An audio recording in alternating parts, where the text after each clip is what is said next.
All rise. Voye Bouleve.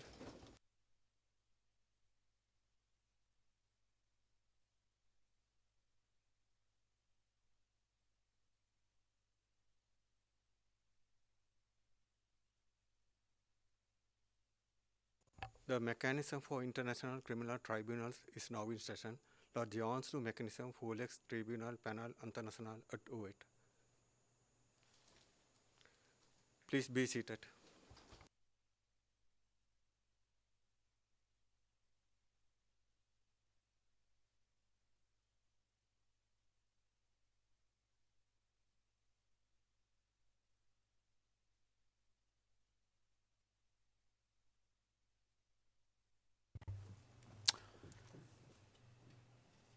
Thank you, and good morning to everyone in around the courtroom.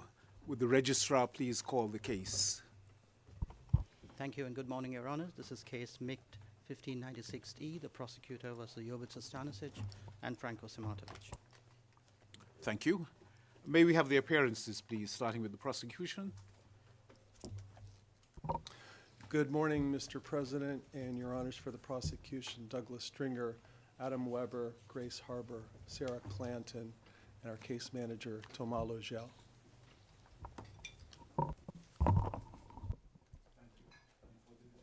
Good morning, Your Honours. Myself, Wayne Jordash, Ian Edwards, Scott Martin, Joseph Holmes, Ashley, Jordana, Ruby Axelson, Marianne Lesbrantz, Katrina Murdoch, and Danko Kostovic. Good morning. Thank you. For Mr. Simatović. Dobro jutro, časni sude. Dobro jutro svima u sudnici i oko sudnice. Za odbranu Simatović danas su prisutni Mihajlo Bakrač, Vladimir Petrović, Melani Vranješ i Aron Veker. Hvala, časni sude. Thank you. Before we begin, I inquire as to whether the accused can hear the proceedings in a language that they understand.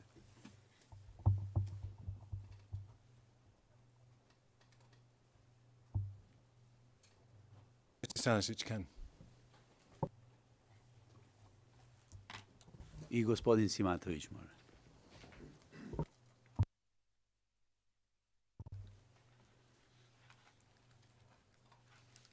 Today marks the opening of this trial, which is the first trial before the mechanism. The trial chamber builds upon the rich judicial legacy of its predecessor tribunals. Before we begin, it may be beneficial for the public to recall some of the history of this case. On the 30th of May 2013, Trial Chamber 1 of the International Criminal Tribunal for the former Yugoslavia acquitted Jovica Stanišić and Franco Simatović on all counts of the indictment and ordered their immediate release.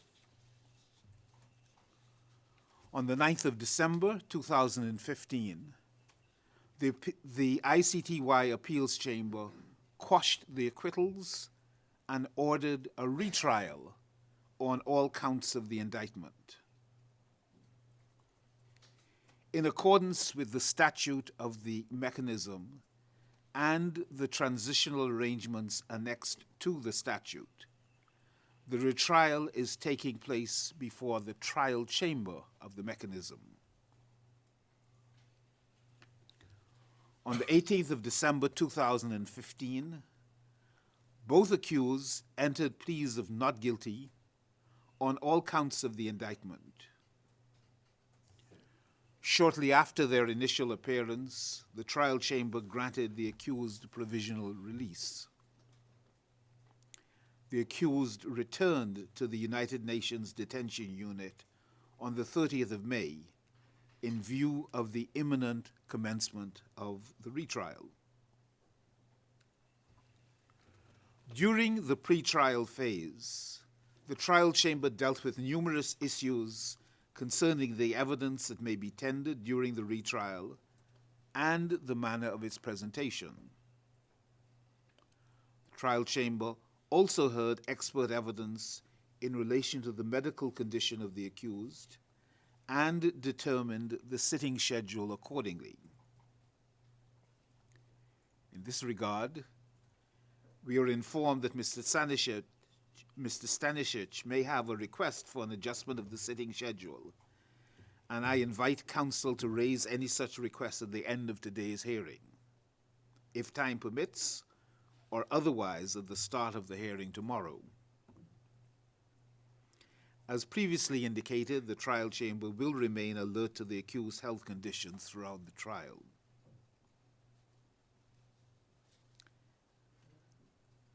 The trial chamber has greatly appreciated the professionalism and collegiality of counsel throughout the pretrial phase of the case and remains confident that this will continue as the trial proceeds.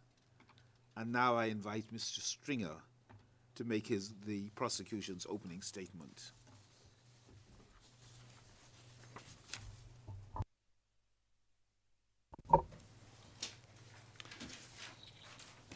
Thank you, Mr. President. And again, good morning to you, Your Honors, also to defense counsel, everyone in and around the courtroom. Your Honors, this trial is about the criminal responsibility of Jovica Stanišić and Franko Simatović based on the leading roles they played in a joint criminal enterprise to establish ethnically homogeneous Serb-dominated territories across large parts of the territories of Croatia and Bosnia-Herzegovina during 1991 to 1995. This was to be achieved by violently removing non-Serbs, mostly ethnic Croats and Muslims, from these Serb-claimed territories through a broad campaign of persecution, murder, deportation, and forcible transfer. These accused made these crimes happen through their direction and their unflagging support of the Serb forces they used to commit them.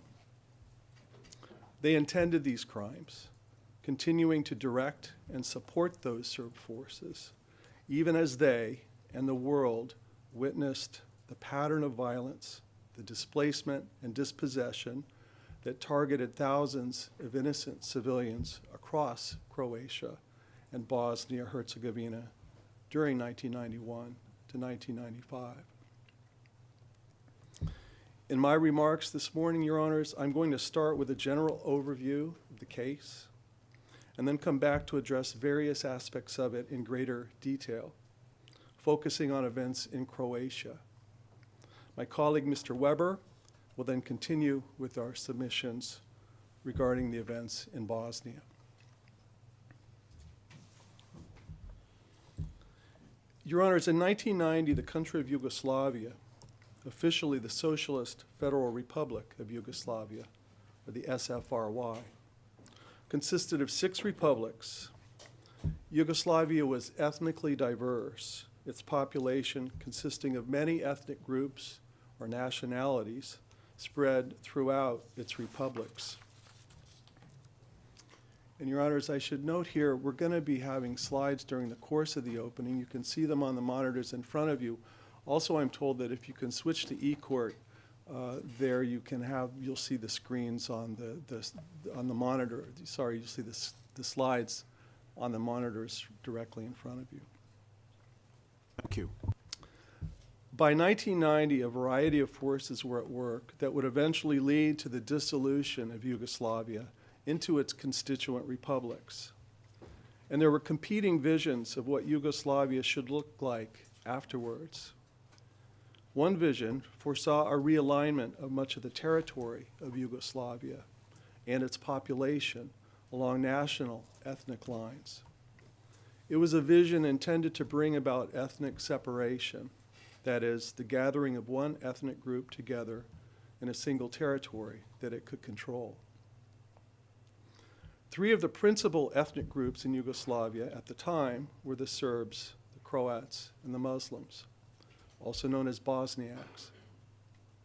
The 3 Yugoslav republics of most relevance in this case are Serbia, Croatia, and Bosnia-Herzegovina.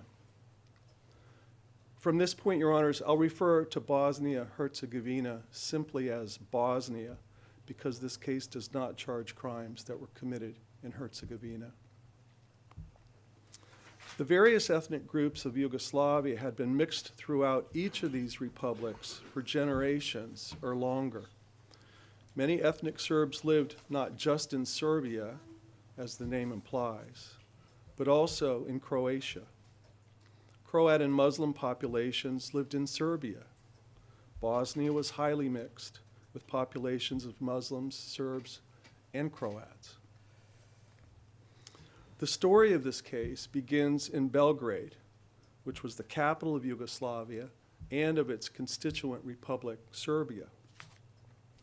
In 1990, individuals at the forefront of this vision of ethnic realignment, the separation of populations based on ethnicity, were based in Belgrade. Preeminent among them was the president of Serbia, Slobodan Milošević. Milošević's vision was to gather as many Serbs as possible into a single territory that ethnic Serbs could control. What some, like co-JCE member Vojislav Šešelj, called a Greater Serbia. The territory encompassed large parts of the neighboring republics of Croatia and Bosnia, places where ethnic Serbs lived. However, such a vision could not be achieved without excluding non-Serbs from these same areas, areas where substantial numbers of non-Serbs had lived for generations or longer. In fact, ethnic Serbs were in a minority in many of these places. The vision became a plan, and by the spring of 1991, the plan became a joint criminal enterprise. There was never going to be a way to achieve the goal without committing crimes to violently and permanently remove non-Serbs from the lands they'd been tied to for generations. Non-Serbs were to be murdered, expelled, and targeted for all manner of persecutions, such as destruction of their homes, places of worship, rapes, looting, arbitrary arrests, detentions, and mistreatment. Serbs from other areas would be encouraged to resettle in the places cleansed of the non-Serbs. And beginning in the summer of 1991 and continuing until late 1995, this is what happened. That's what the joint criminal enterprise in this case is about. These accused played an important role in making that happen. Such an enterprise could not have been undertaken and executed without the support and contributions of many. Key roles were played by individuals in Yugoslavia's federal structures, by those commanding Yugoslavia's army, the JNA, by Republican structures of Serbia, and by local Serb leaders in Croatia and Bosnia. The accused communicated and coordinated with these other JCE members, all of whom shared their intent and contributed to the same goal. The two accused, Jovica Stanišić and Franko Simatović, called Frankie, held top positions of authority in Serbia's powerful and preeminent intelligence organ, the State Security Service, or the DB, Državna bezbednost in Serbian, a part of Serbia's Ministry of Interior, or MUP for short. They used the DB to advance the joint criminal enterprise. Stanišić was the head of the Serbian State Security Service, one of the two branches of the Serbian Ministry of Interior. In this capacity, Stanišić utilized the State Security Service, its personnel and resources to advance the JCE. He established an elite unit of DB personnel who committed crimes in Croatia and in Bosnia to further the criminal plan. This special unit of the Serbian DB was called simply the unit, or Frankie's men, because they were directed by Simatović in the field. Later, they became known as the Red Berets. Stanišić and the DB directed and supported two other elite units used for the same purpose. I'll describe them later.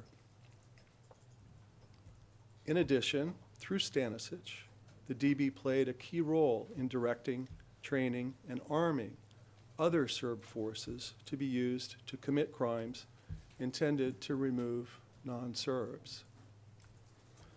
Franko Simatović was also a member of the Serbian state security. He was Stanisić's right-hand man, frequently deploying into the field in Croatia and in Bosnia from Serbia to deliver arms and money and to direct and oversee the operations of the DB special units. He played a vital role in seeing to the arming and training of other Serb forces there. I'll talk more about Stanišić, Simatović, and several of the other members of the JCE in a few minutes. But first, I'd like to describe the areas in Croatia and in Bosnia that were targeted for the establishment of the unified territory that would bring Serbs from across Yugoslavia together in line with Milosevic's vision. Beginning in 1990, ethnic Serbs in Croatia and then in Bosnia began declaring what they called Serbian Autonomous Districts, or SAOs. These and other areas claimed by the Serbs were then consolidated in 1992 into what they hoped would become territories that were separate and independent from the territories of Croatia and Bosnia. In Croatia, this was called the Republic of the Serbian Krajina, the RSK. In Bosnia, the territory was called the Republika Srpska, the RS. The executive, military, and police structures of the SAOs, the RSK and the RS, were led by Serbs approved by Milosevic. These accused, through the DB, played an important role in establishing and supporting them. These structures were then used by the JCE members to contribute to the campaign of persecutions and expulsions directed against the non-Serbs living in these territories.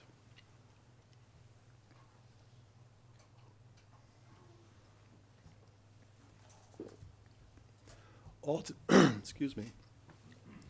Altogether, the Serbs initially declared 3 SAOs in Croatia and 5 in Bosnia, encompassing many municipalities in both. By early 1992, the SAOs in Croatia had been combined into the declared RSK, Republika Srpska Krajina, territory. The claimed Serb territories in Bosnia were combined into a single declared Republika Srpska, RS. They're all indicated on this map. In this case, Your Honors, the charged crimes, the charged crime bases are in these Serb-declared territories that we'll look at now.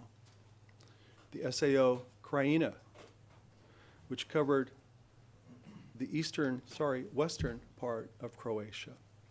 Implementation of the joint criminal enterprise began there in July of 1991. The SAO of Slavonia, Baranja, and Western Srem, which covers this area of eastern Croatia. We'll refer to it as the SAO of SBWS, or just SBWS for short. The Serb forces began implementing the JCE there within days after it started in the Krajina in August of 1991. In Bosnia, the Serbs declared the autonomous region of the Krajina, where the crime-based location of Sanski Most is located. The first attacks occurred in April of 1992. The SAO North Bosnia, where the crime-based locations of Bosanski Shamac and Doboj are located. Attacks and expulsions started here in April and May of 1992. The SAO Semberia, where the crime base of Bijeljina is located. Serb forces took and ethnically cleansed Bijeljina in April of 1992 at the beginning of the campaign in Bosnia. Another crime-based location is the municipality of Zvornik, not initially included in one of the SAOs, but Zvornik was included in the claimed RS territory. Zvornik was attacked and ethnically cleansed in April 1992. Finally, Your Honors will have evidence of the execution of 6 Muslim men and boys in July of 1995, after the fall of Srebrenica, at a place called Trnovo, near Sarajevo. I'd like to make one last point before moving from this overview. All of these crimes happen in the context of armed conflict, a war, in which the Serb forces fought Croatian and Bosnian units for control of the territories targeted by the Serbs. It was a pretty lopsided war, particularly in 1991 and in 1992, with vastly superior Serb forces meeting little or no resistance in many of the towns and villages they attacked and captured. But it was an armed conflict between warring parties.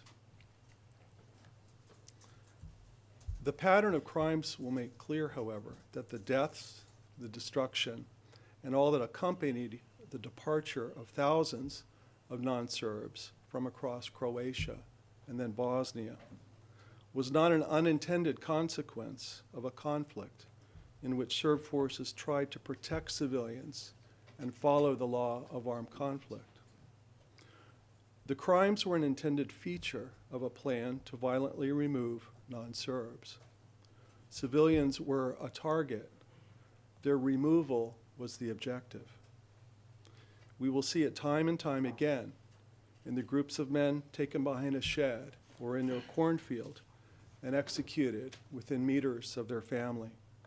Thousands, including elderly people too old to flee, arbitrarily arrested, tortured, beaten, executed. Homes, mosques, churches destroyed after villages and towns captured. Looting on an industrial scale. Whether in Croatia or Bosnia, all of these crimes were intended to force entire non-Serb populations out of the targeted territory. The survivors of the crimes had no genuine choice but to leave. These crimes weren't collateral, they were central. The pattern of crimes from the Krajina to the SPWS to Bosnia will allow for only one reasonable conclusion. The crimes were committed with the aim of implementing the common criminal purpose to forcibly and permanently expel the non-Serb population from the targeted territories. The systematic nature of the takeovers and the crimes that invariably followed demonstrates the existence and the execution of the common criminal purpose. And the evidence will show that this relentless pattern continued for over 4 years, and that the accused supported and advanced it every step along the way. They and their co-JCE members knew that achieving the goal would require violence and crime to drive out non-Serbs. The accused repeatedly deployed their DB units into attack operations in Croatia and in Bosnia, where many crimes of persecution, murder, and expulsion were committed. For 4 years, they trained, equipped, and funded other Serb forces that committed these crimes.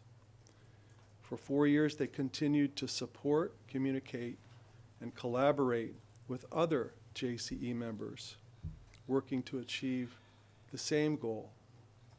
And they continued to contribute to these crimes even as they and the world witnessed the outcome every time a DB unit or other Serb force that they trained and supported had carried out yet another successful ethnic cleansing operation. This is how the prosecution will prove the existence of the joint criminal enterprise. These accused shared intent and acceptance of the crimes used to carry it out, and their contribution to the achievement of its goal of ethnically homogeneous Serb territory.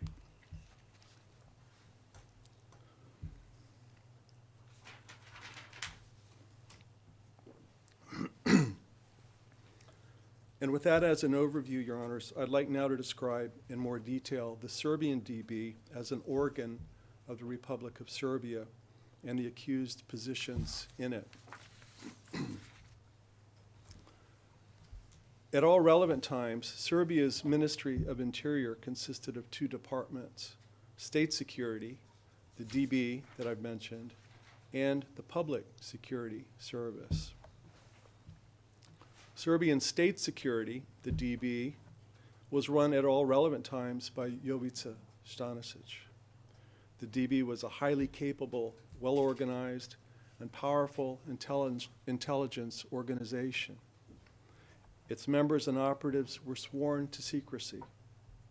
As I've mentioned, under the umbrella of the DB, the accused established, directed, and supported special DB units to undertake ethnic cleansing operations in Croatia and in Bosnia.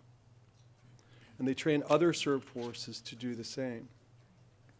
Also, Stanišić placed DB operatives in key positions in the SAOs, the RSK and the RS, so that he could ensure implementation of policies and practices that would advance the common criminal purpose. We call those operatives double hatters, holding down prominent positions in the Serb-claimed territories abroad, but also working for Serbia's DB. As Serbia's preeminent intelligence organ, the DB was the perfect vehicle to ensure that Serbia's role advancing the joint criminal enterprise was conducted with as much secrecy as possible. Its activities were covert in order to conceal the hand of Milosevic and the Serbian institutions in the conflict and the crimes abroad. Milosevic put Jovica Stanišić in charge of this. The Public Security Service of the Serbian MUP was headed by Radovan Stojičić, known as Bađa. He was a co-JCE member. I'll talk about him later. Traditionally, the Public Security Service consisted of uniformed police officers who handled normal domestic crimes.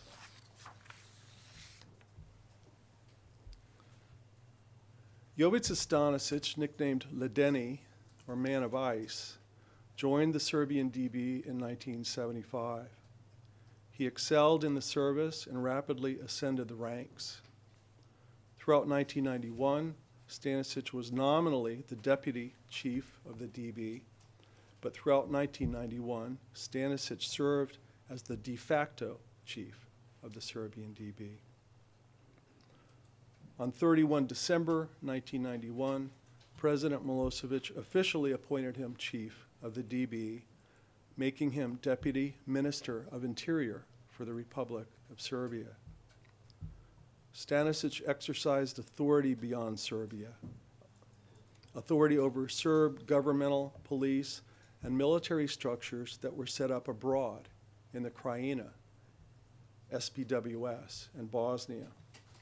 Structures that looked to him and the Serbian DB for direction and support in establishing a Serb territory, ethnic separation, and removal of the non-Serbs. Your Honors will have evidence of an intercepted communication between Stanišić and Bosnian Serb leader Radovan Karadzic in January of 1992, in which Stanišić confirmed that he had the authority to appoint or place people in the Serb structures in Croatia. No description of the position and authority of Jovica Stanišić would be complete without referring to Slobodan Milosevic. This is because the substantial powers and authority wielded by Stanišić emanated not only from his position as head of the Serbian DB, but also from the trust and the confidence placed in him by Milosevic.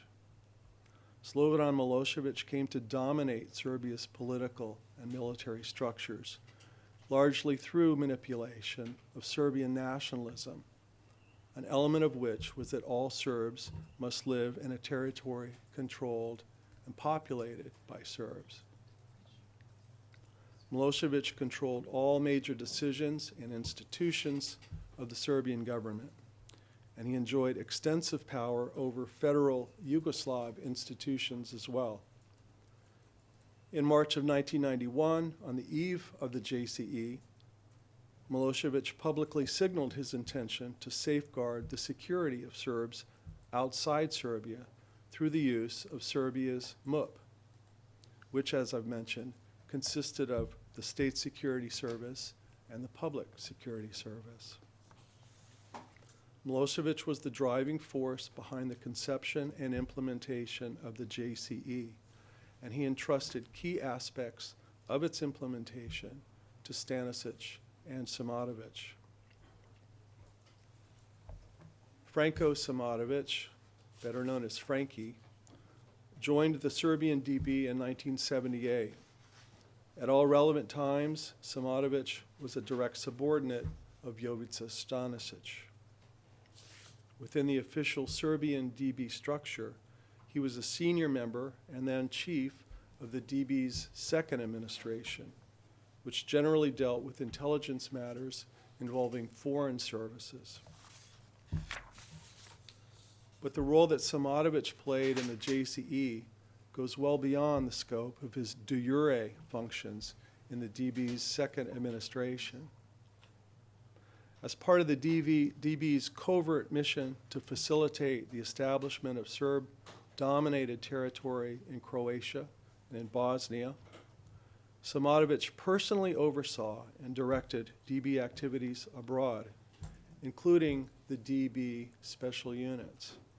He delivered weapons and cash from Serbia to Serb forces in Croatia and in Bosnia. He established training camps throughout Croatia and Bosnia, where DB unit members and others selected by Simatović trained other Serb forces, whom the JCE members used to carry out cleansing operations to further the criminal plan. These responsibilities frequently took Simatović in the field, Croatia and in Bosnia. Very often, where we find DB units and other Serb forces committing crimes, and where we see the DB training others who commit crimes, we will find Simatović himself. Your Honors, at this point, I want to introduce three additional members of the JCE and how they contributed to it. Generals Veliko Kadijević and Blagoje Ajić. Before this conflict, Yugoslavia's army, called the Yugoslav People's Army, the JNA, was a diverse, multi-ethnic military organization, mirroring the ethnic diversity of Yugoslavia itself. This was a source of pride for the JNA. Kadijević and Ajić changed this. They placed the JNA in the service of the joint criminal enterprise. General Kadijević was the chief of staff of the SFRY Supreme Command, and he headed the Yugoslav Federal Secretariat of People's Defense until 1992, when he was replaced by Ajić. Ajić had been the chief of the general staff of the SFRY Armed Forces and the commander of the JNA General Staff. Prodded by President Milosevic, under Kadijević and Ajić, the JNA abandoned its role as a neutral, multi-ethnic army and was transformed into a Serb-dominated fighting force, helping to implement the JCE. The JNA conducted joint operations with Serb forces and participated in the ethnic cleansing of non-Serbs. Kadijević and Adzić ensured that the vast arsenal of JNA assets, its weapons, vehicles, materiel, were made available to Serb forces carrying out the common criminal purpose. This ensured the supremacy of Serb military power in the early operations to seize territory in Croatia and in Bosnia. I mentioned Radovan Stanišić, known as Baja. He was head of the Public Security Service of Serbia's MUP. With Stanišić, Baja became a deputy minister of the Serbian MUP at the end of 1991. Under Stanišić and Simatović, under Stanišić and Stanišić, the public and state security arms of the Serbian MUP worked in tandem. When it came time to implement the JCE, Baja and other members of Serbia's Public Security Service deployed into Croatia in 1991 and took part in the expulsion campaign that unfolded there. He actively armed and commanded the local Serb Territorial Defense, called TO forces, in the SBWS in eastern Croatia. Later in 1993, public security units deployed into eastern Bosnia to participate in operations to drive Bosnian Muslims from their homes there, after receiving training at a DB-run camp established nearby. Stanišić traveled to Belgrade regularly and followed instructions sent from Belgrade. He had a close relationship with Milosevic, and they communicated frequently. Although Baja and Stanišić had separate competencies within the Serbian MUP, Baja deferred to Stanišić on matters related to the use of public security police in operations involving the DB.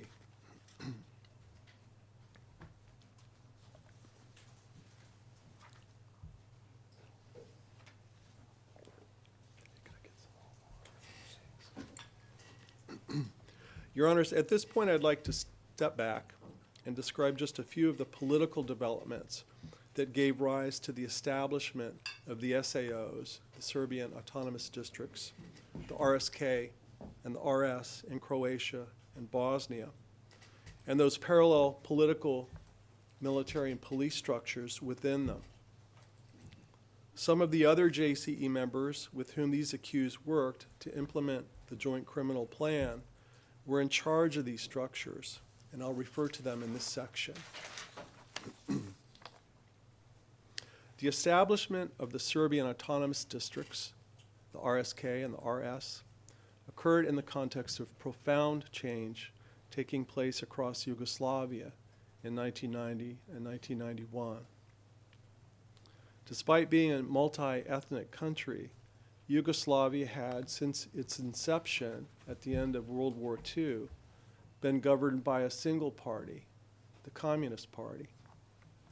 However, in 1990, the communist system gave way as individual republics of the SFRY held multi-party elections for the first time. The results of the multi-party elections tended to fall along national ethnic lines. Nationalism was on the rise across Yugoslavia. This presented Milosevic and the JCE members with the opportunity to impose their vision of Serb-dominated territory and ethnic separation. The first of these multi-party elections were held in April and May of 1990 in Croatia.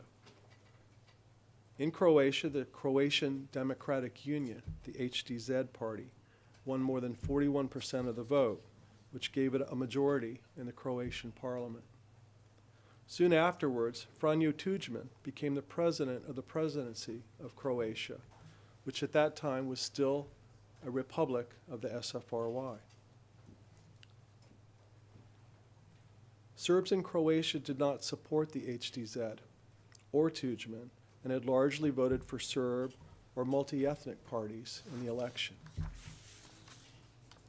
Croatian Serbs were concerned that in this new post-communist Croatia, they could lose political rights they enjoyed under the Yugoslav system. Although present in various parts of Croatia in significant numbers, in fact, Serbs were a majority in the Krajina region, Croatian Serbs comprised only about 12% of the total population of Croatia, compared to approximately 78% of Croats. Croatia began taking steps toward independence from Yugoslavia. On the 22nd of December, 1990, the Croatian parliament promulgated a new constitution for the Republic of Croatia.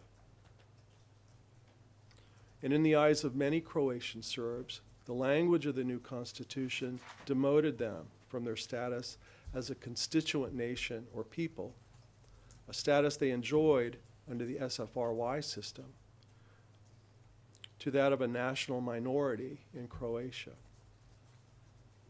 As time went on, the concerns among ethnic Serbs about their status in Croatia were exploited by Milosevic, co-JCE members, and the Serbian media that Milosevic controlled, all to foment distrust and hatred between Croats and Serbs in Croatia. They invoked the memory of the many crimes committed against Serbs by the fascist Ustaša regime in Croatia during World War II, raising the specter of a second genocide. This helped lay the groundwork for the eventual separation and expulsion of non-Serbs from the declared Serb territories in Croatia. On the 25th of July, 1990,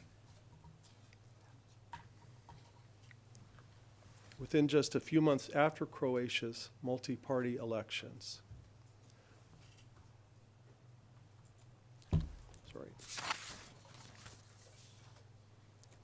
I skipped a page. Apologies, Your Honor. Where was I? Yeah, okay. The Serbs living in Croatia were not idle during the months preceding Croatia's declaration of independence in June of 1991. From summer of 1990, and with the support of Serbia's leadership and these accused, the Croatian Serbs began establishing the parallel Serb bodies that I've mentioned to fence off their own territory in Croatia.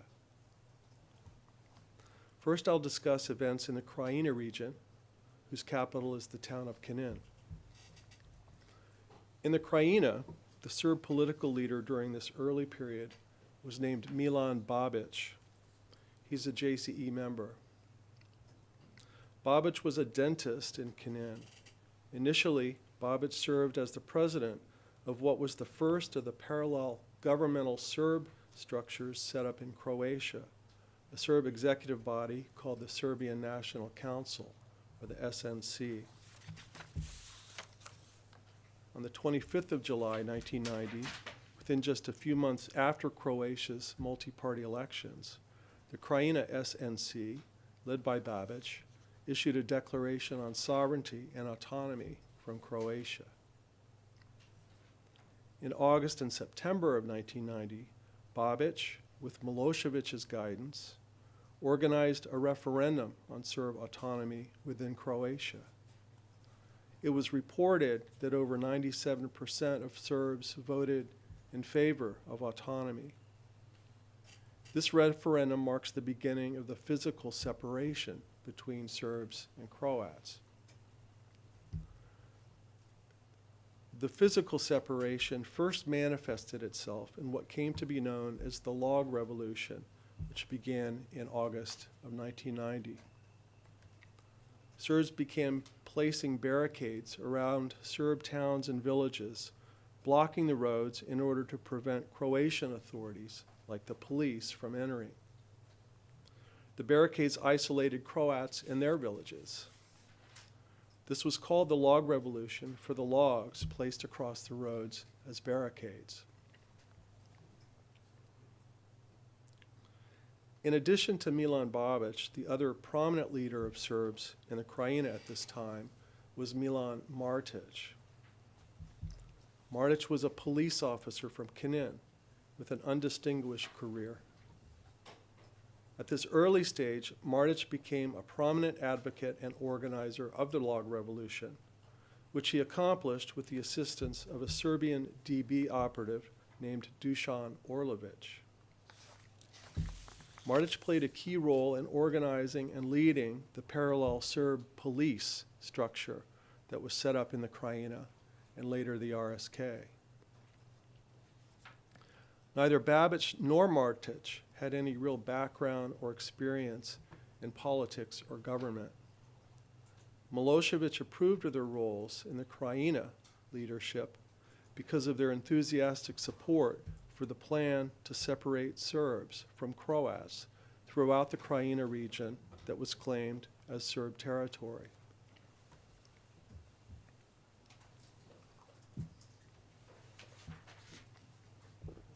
The SAO Krajina was formally proclaimed on the 21st of December 1990 with Milan Babić as its president. And as we see above on the timeline, Your Honors, on the following day, the 22nd of December 1990, the Croatian Parliament promulgated the new Croatian Constitution that I described earlier.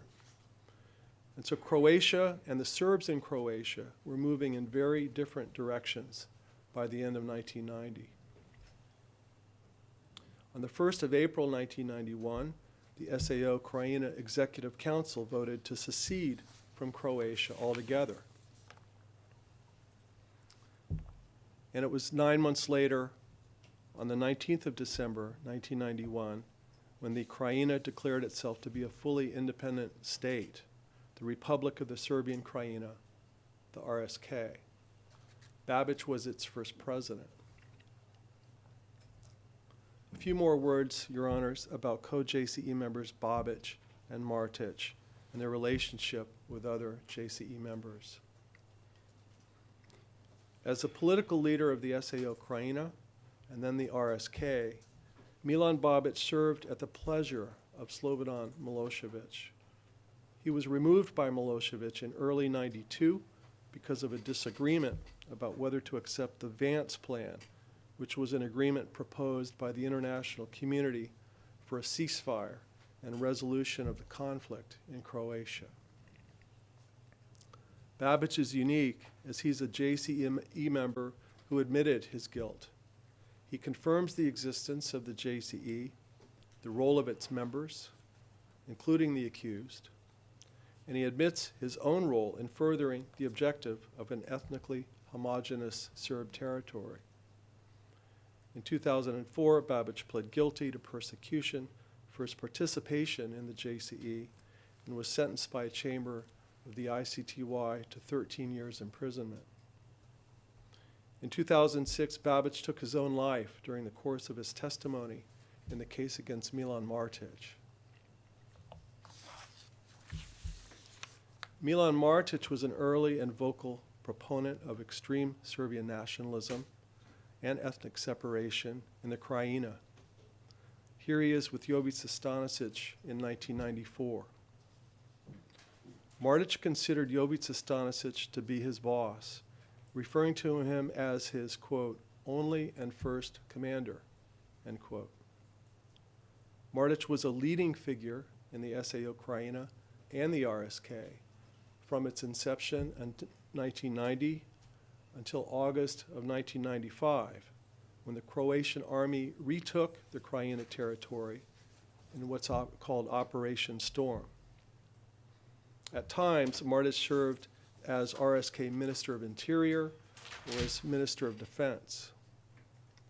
After winning elections in late 1993, Martis became president of the RSK.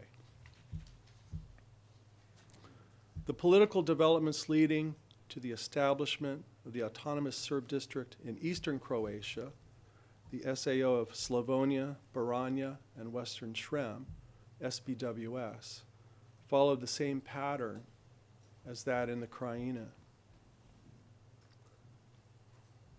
A few moments ago, I mentioned that the Serbs in the Krajina formed a Serb executive body called the Serb National Council, the SNC, in July of 1990, which was led by Babic. On the 7th of January 1991, Serbs in the SBWS formed an SNC. Its president was Goran Hadžić, another co-JCE member of these accused. On the 26th of February 1991, the SNC declared the sovereign autonomy of the Serb people in the SBWS. And on the 25th of June 1991, the SNC organized a Grand Serb Assembly which declared that the SBWS was separate from Croatia. As you can see on the timeline, Your Honors, this is also the same day that Croatia declared its independence from Yugoslavia. Hadžić was on this day formally named president-elect of the SBWS government. Later, on the 26th of February, 92, the SBWS joined the RSK. Milosevic removed Babic as the president and replaced him with Hadžić, who remained president until the end of 1993, when Milan Martis then became president. Like Babic and Martic, Hadžić had no background in government or politics. He worked as a warehouse clerk. However, like Babic and Martic, Hadžić had Milosevic's support and approval because he was a vocal and enthusiastic supporter of the criminal plan. His public statements to this effect contributed to the climate of terror and impunity that reigned in these Serb-controlled territories while he was in charge. In the SBWS, Hadžić was closely associated with JCE member Željko Ražnatović, Archon, commander of what's called the Serbian Volunteer Guard, the SDG. They're also known as Archon's Tigers. This was one of the special DB units directed by the accused, and I'll describe it more in a few minutes. Your Honors will have the evidence showing that, like the Serb-controlled Krajina region, beginning in August of 1991, thousands of non-Serbs were expelled from the SPWS by the Serb forces there. And Your Honors, just to round this off, by early 1992, the RSK consisted of the combined territories in Croatia of the SAO Krajina and the SAO SPWS. There was a third SAO in Croatia, which I've not mentioned, the SAO of Western Slavonia. It was declared in August of 1991. However, unlike the Krajina and the SBWS, the Serbs achieved control of only a fraction of this declared territory. And in fact, the conflict in this area is one which resulted in the expulsion of Serbs by Croat forces. Many of the Serbs from Western Slavonia were resettled in areas of the RSK that had already been cleansed of Croats and other non-Serb populations.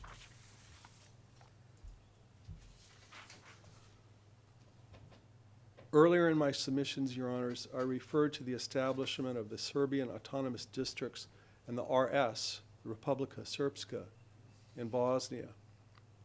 On the 9th of January 1992, an assembly of Bosnian Serbs there proclaimed the establishment of the Republic of the Serbian People in Bosnia and Herzegovina. It was later renamed the Republika Srpska, the RS.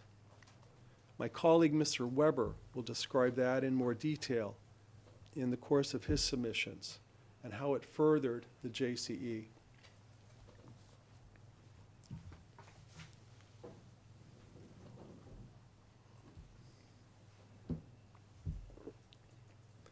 Your Honors, so far I've described the JCE and its goal of achieving the permanent removal of non-Serbs from large parts of Croatia and Bosnia that were claimed as Serb territories. I've described the positions and roles of the accused in the State Security Service of the Serbian MUP, the Ministry of Interior. And I've identified several co-JCE members and provided background on the establishment of the Serb entities, the SAOs, the RSK, and the RS in Croatia and Bosnia, which facilitated the implementation of the JCE there. I'll now describe the role played by these accused in bringing about the implementation of the JCE with the violent removal of so many non-Serbs. They did this in a variety of ways, namely by helping set up the Serb police, military, and other bodies abroad in Croatia and in Bosnia that would be used to further the JCE, by arming and equipping Serb forces, by training Serb fighters there who were used repeatedly to commit crimes furthering the JCE, and by establishing and directing their own DB units, special units that they used to carry out the common criminal purpose in Croatia and in Bosnia. But I preface my remarks here by reiterating what I said at the beginning. The crimes in this case happened in the context of armed conflict in Croatia and in Bosnia. Armed conflicts necessarily involve arming, training, regular forces, special elite units. But here, the arming, training, and the deployment of special DB units, as accomplished by these accused, was intended to advance the common criminal purpose. Stanišić and Simatović carried out these functions not with the intent that their actions would support lawful combat activities in an armed conflict, but rather with the intent to remove non-Serbs by force, by the commission of crimes. Establishment of these parallel structures I've mentioned. The accused and the DB played an important role in the process of establishing Serb police and TO, Territorial Defense Forces, in the Krajina and the SBWS. Forces that the JCE members used to pursue their goals of ethnically pure Serb territories. These structures served as the machinery, the infrastructure used to implement the JCE.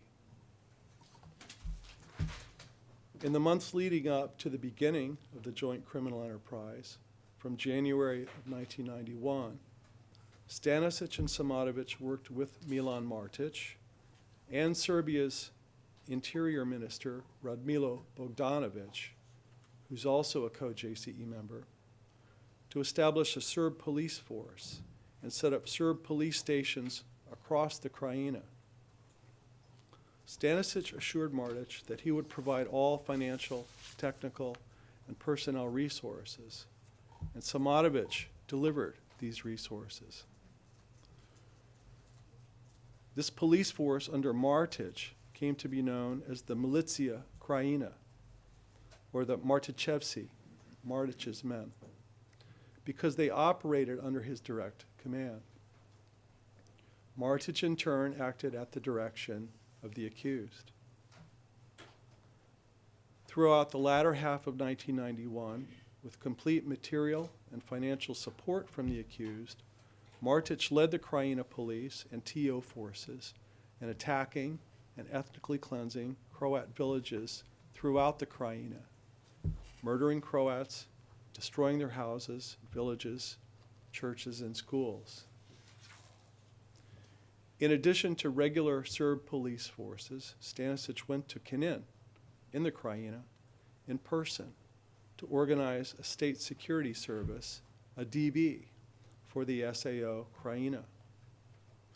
One of his operatives set up a sister state security body in the SBWS and made sure that it followed a command line to the Serbian DB in Belgrade. Stanišić embedded a number of people, what we call the double hatters. They were connected to the Serbian DB in key positions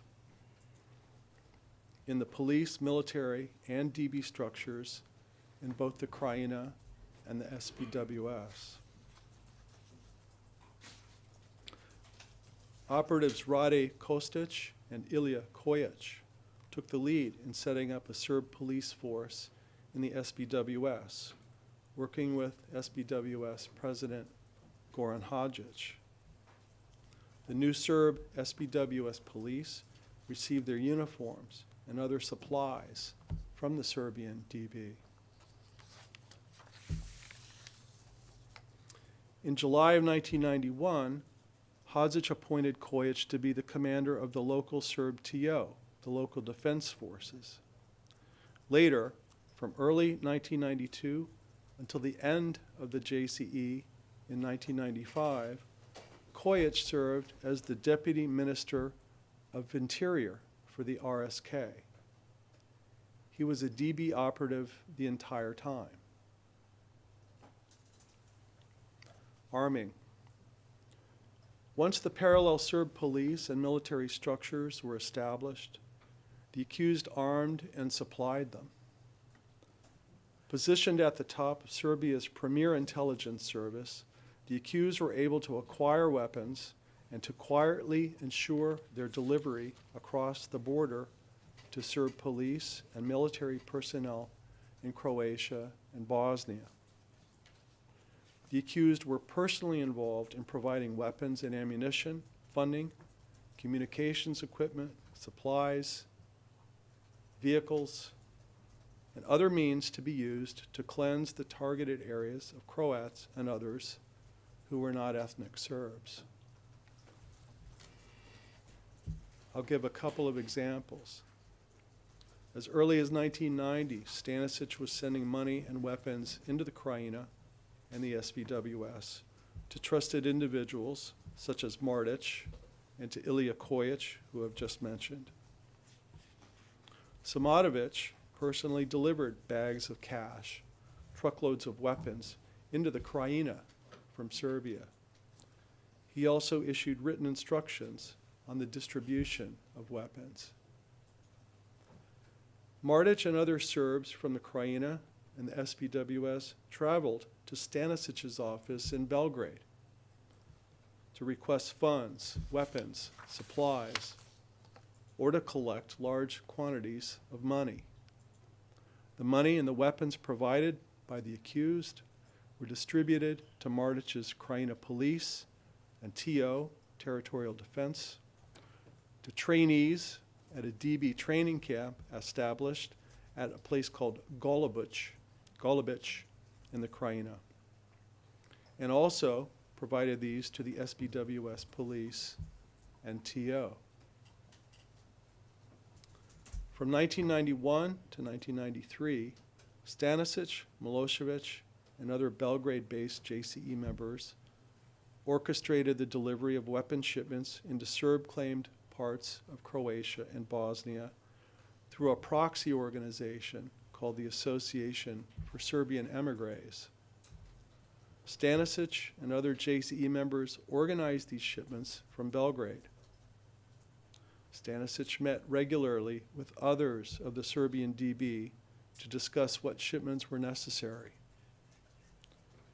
This association had a special telephone linking them directly to the areas where operations were going and to the Serbian DB, which allowed them to keep abreast of developments in the field. Training. Beginning in April of 1991, Stanišić and Simatović took the first major steps toward training Serb fighting forces that they and their fellow JCE members would use for the ethnic cleansing campaign to follow. I've just mentioned Golubić. This was the DB's flagship training camp.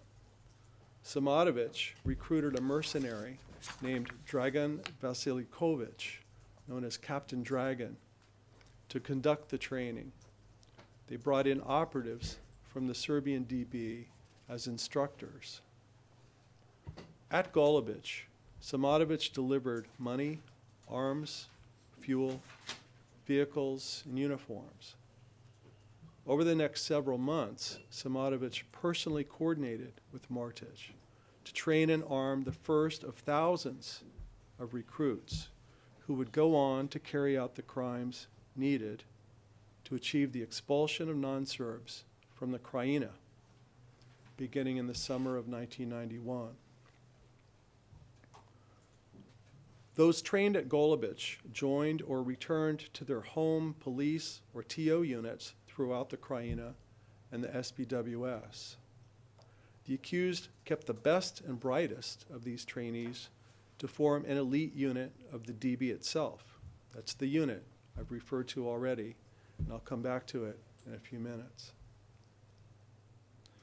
Building on the success of the Golubic training program, Stanišić and Simatović established or sent their subordinates to establish and run training centers across Croatia and Bosnia, equipping local Serb forces with the skills they needed to achieve the goals of the JCE. You'll hear evidence that at one of the camps, trainees were taught how to use human shields. Most of the camps were placed in close proximity to locations where ethnic cleansing operations could then be carried out. These are a few of the locations of the DB-sponsored training camps that served the purpose of training fighters to participate in ethnic cleansing operations. The Serb forces trained in Golubic, including those subordinated to Martis and members of the unit, deployed throughout the SAO Krajina from at least July through December of 1991, linking Serb towns and Serb-held territories by killing and otherwise removing Croat civilians who found themselves in the middle, destroying their homes and villages in the process. After Serb forces took control of the western Srem area in eastern Croatia, in the SBWS, and expelled its non-Serb population, the accused established a camp at Pajos, near the town of Ilok. Here they trained members of the unit and locals from Bosanski Shamac down in Bosnia before deploying with them to take over and ethnically cleanse that municipality in April of 1992. In Bosnia, the DB camps in Ozren and Doboj, the unit trained members of various paramilitary and police units from the Republika Srpska, 4 members of the Serbian DB special units deployed with those formations to force non-Serbs out of Doboj and Teslić in Bosnia between May and July of 1992. In 1992 and 93, local Serbs were trained in Bratunac and Skalani, 2 locations in eastern Bosnia. In addition, military and police units from Serbia were trained at Mount Tara in Serbia. These groups were all then deployed with the unit to eastern Bosnia, where they went village by village, expelling the Muslim population there. There were at least 26 training camps of the Serbian DB used during the conflict. Simatović confirmed this in a presentation he made to Serbian President Milosevic and others during an award ceremony for the unit that was held after the conflict in May of 1997 at the unit's base in Kula, Serbia.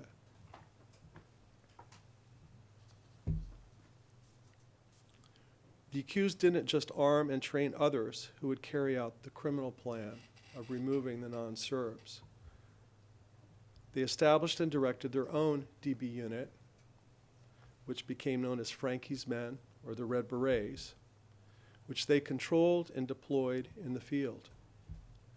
Because it was a unit of Serbia's state security service, the unit's operations were covert. When they were deployed into operations, the unit's members were instructed not to bring any identification with them to remove the patches from their uniforms. Frankie Simatović commanded the unit in the field in military operations throughout Croatia and Bosnia, in which non-Serbs were expelled. The unit committed many crimes in Croatia and in Bosnia. Also utilizing the resources of the DB, the accused directed and equipped 2 other elite units. One of these was Arkan's Serbian Volunteer Guard, the SDG, that I've mentioned already. The other unit was a unit called the Scorpions, which I'll talk about in just a moment. Stanišić and Simatović always had authority over the unit, over the Serbian Volunteer Guard, and over the Scorpions. They determined where and when, and for what purpose, those units would be deployed. At times, the DB's special units were resubordinated to or engaged in joint actions with other Serb military or police forces. However, at all times, these remained special units of the DB under Stanišić and Simatović's authority. And throughout the indictment period, the accused repeatedly deployed them with knowledge of the past crimes they'd committed and intending that they would continue to commit crimes furthering the common criminal purpose. A few last words about the unit. Your honors will recall that Babić and the Krajina Serbs declared the SAO Krajina on the 1st of April, 1991. This was shortly after Milosevic's public statement I referred to in March of '91, when he said that Serbia's MUP and police would safeguard the interests of Serbs outside of Serbia. On the 1st of April, Babić sent an official request to Serbia asking for technical and personnel support from the Serbian MUP, of which the DB was a part. The Golubic camp was established a few weeks later in the Krajina, and it was there that the unit was formed. Its members deemed the 4th of May, 1991, to be its founding date. From that point forward, the unit existed in one form or another under the accused's control throughout the indictment period. Your honors will hear the evidence of persons who were members of this unit at various times since its inception, and they will confirm that Jovica Stanišić and Franko Simatović exercised authority over them at all times. The unit wore the Serbian DB emblem as a patch on their uniforms. You see it on the slide. An upward pointing sword surrounded by the letter S in the Cyrillic script used by the Serbs. Your honors will read documents written by unit members themselves, contained in their own personnel files of the DB, documenting their involvement in operations in Croatia and in Bosnia. And the evidence will be that these were operations where ethnic cleansing occurred on a massive scale.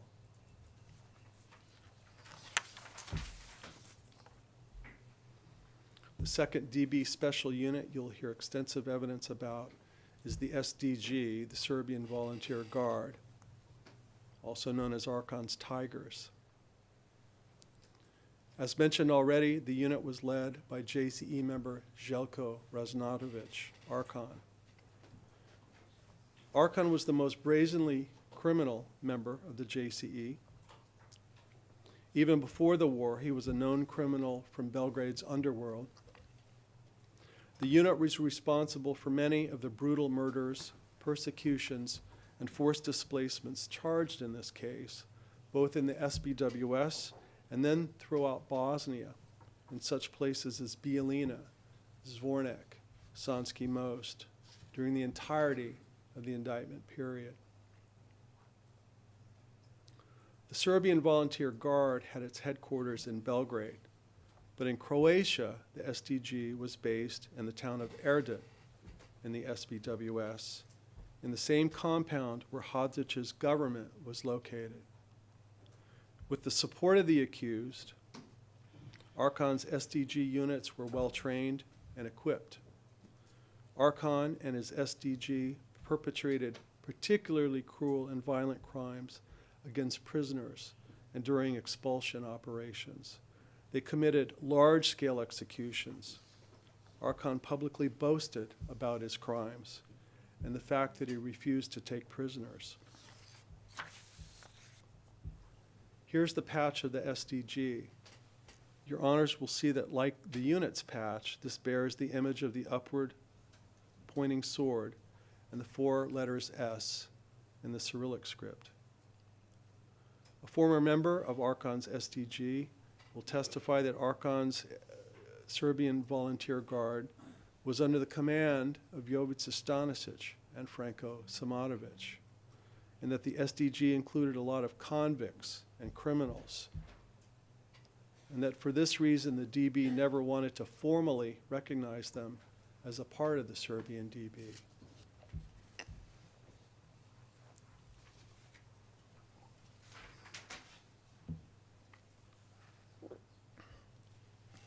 In addition to the unit and Archon's SDG, the 3rd DB Special Unit was called the Scorpions. They were based in a place called Jelatovci in eastern Croatia. As you can see on the slide, Your Honors, their patch, the Scorpions patch, was virtually identical to the unit's patch, the Serbian DB sword, and the 4 S's, again, in the Cyrillic script, but here with the word Scorpioni written below.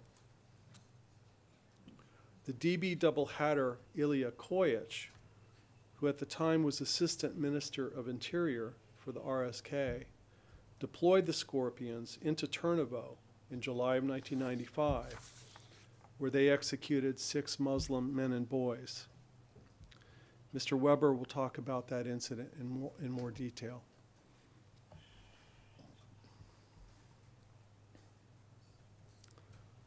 All of the training, the financial support, the covert arming, all of this was done to create Serb forces that Stanišić, Simatović, and the other JCE members could use to realize the goal of ethnically homogeneous Serb territory. In this last part of my submissions, Your Honors, I'm going to describe the crimes committed against the non-Serbs in the Krajina and in the SBWS in some of the locations that you'll hear about during this trial. The pattern is always the same. Crimes such as murder, arbitrary arrests, forced expulsion, destruction, all intended to drive the remaining non-Serbs out. The JCE's crimes were launched nearly simultaneously in the SAO Krajina and in the SAO SBWS.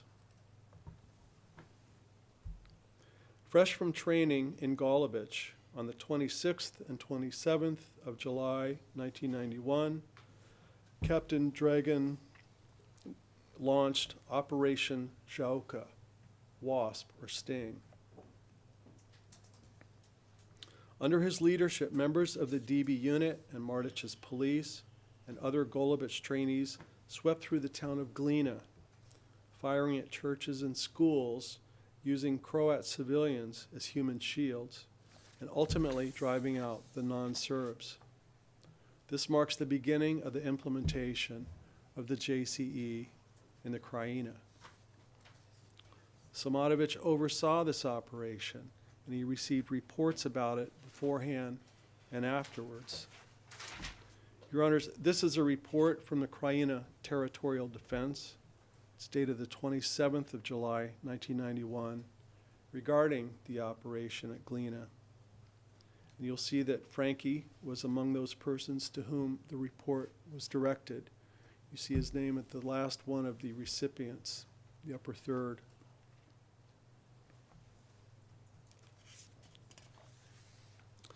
Just days later, after the attack on Glina, on the other side of Croatia, in the SBWS, Serb forces launched their first attacks on the 1st of August, taking Dal and Erdut. Ilya Kojic, the DB operative, was commander of the Serb Territorial Defense Forces at that time, and he led the TO forces and participated in this attack. They'd been armed by DB operatives, including Kojic. This marks the beginning of the implementation of the JCE in eastern Croatia, the SBWS. And on this day, thousands of people fled, including by boat, from the town of Alimash on the Danube River. Here, Your Honor, see images of some of the large number of non-Serbs who left that day, boarding a boat that took them to Croat-held territory to the north.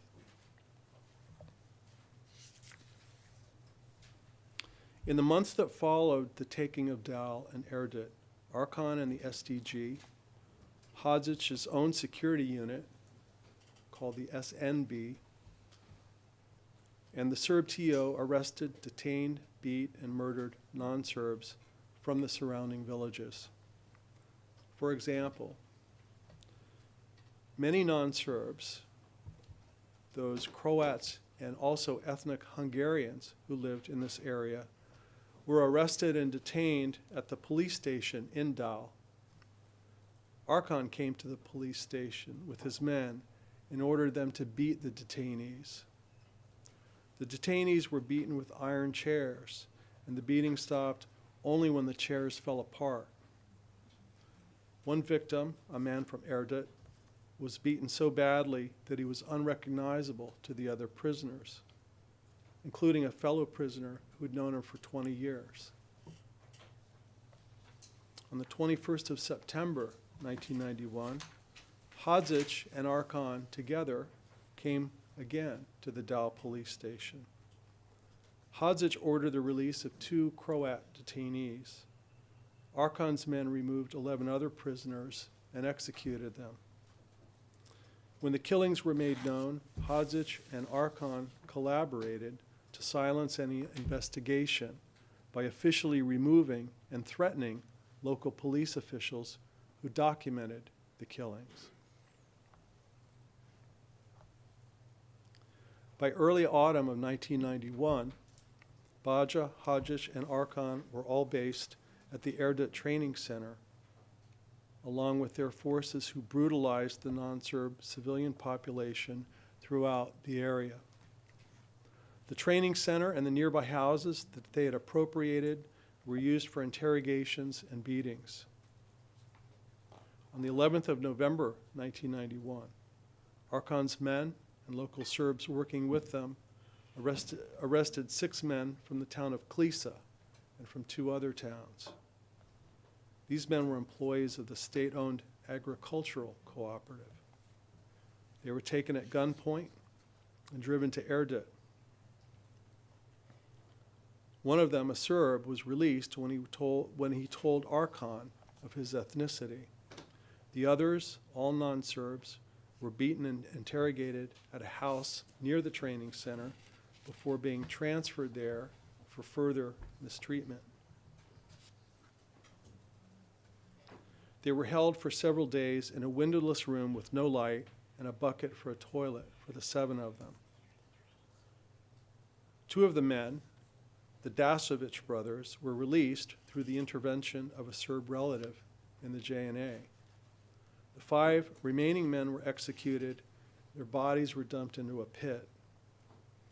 A Serb, who's a witness in this case, intervened with Arkan's men and with Hadzic, trying to obtain the release of these prisoners. He was dismissed by Hadzic and warned not to ask questions.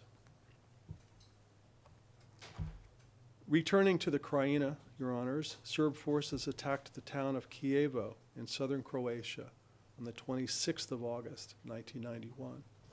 Before the conflict, Kijevo had a population of about 1,200 people, virtually all of whom were ethnic Croats. In advance of the attack, Milan Martis issued an ultimatum to the Croatian police station at Kijevo. You can see the document on the screen. After claiming that relations between the Serbian and the Croatian populations were such that as he said, further coexistence in our Serbian territories of the SAO Krajina is impossible, Martic issued a warning that his forces would attack the police station if its members did not withdraw from the village within 48 hours. Martic claimed he wanted coexistence, but warned that his ultimatum, if not honored, you will bear full responsibility before your own people for the consequences that may result. Martic and Serb police of the SAO Krajina trained at Golubic in a joint operation with the JNA, all attacked Kijevo, the police station, on the 26th of August, 91. And in the days that followed, the Croat population of Kijevo learned that there in fact would be no coexistence with the Serbs there. While much of the Croat civilian population had been evacuated from the village prior to the attack, the village was destroyed. Civilian houses were hit by shelling. Martic's police engaged in widespread looting and destruction. Houses in the town were set on fire the day after the attack. The Catholic Church was damaged during the attack and later destroyed. The intent of all this was to cleanse Kijevo of its Croat population and to prevent them from ever returning to their village. Your Honor, I see the clock. I think it may be the time for a break. I had just a couple more paragraphs on Kijevo, but we can do that afterwards unless you want me to finish this one off. How long would it take you to finish it off, Mr.? Well, I'm not talking about finishing the entire thing, but just Yeah, this yes, one village. that bit. The bit will probably take about 2 minutes. I think we could do that. Okay, thank you. Thank you, Your Honor. I mentioned that Martic did not take Kijevo alone. He deployed with the support of the JNA under Ratko Mladic. Mladic was at the time the deputy commander and chief of staff of the JNA's 9th Corps, based in Knin. Mladic commanded operations to attack and ethnically cleanse Croatian villages throughout the Krajina in 1991. Many of these operations were conducted in coordination with Martic's police forces. Mladic and Babic, Milan Babic, were together in Kijevo after it was captured. Here you see stills of video footage taken at the time. And while speaking with Mladic, Babic declared, "This is my territory. I was born here as a Serb. This will be Serbian territory." With that, Your Honors, we can take the break. Thank you, Mr. Stringer. Sorry.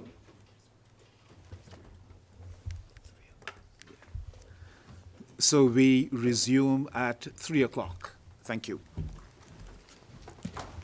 All rise. Oye, Buleve.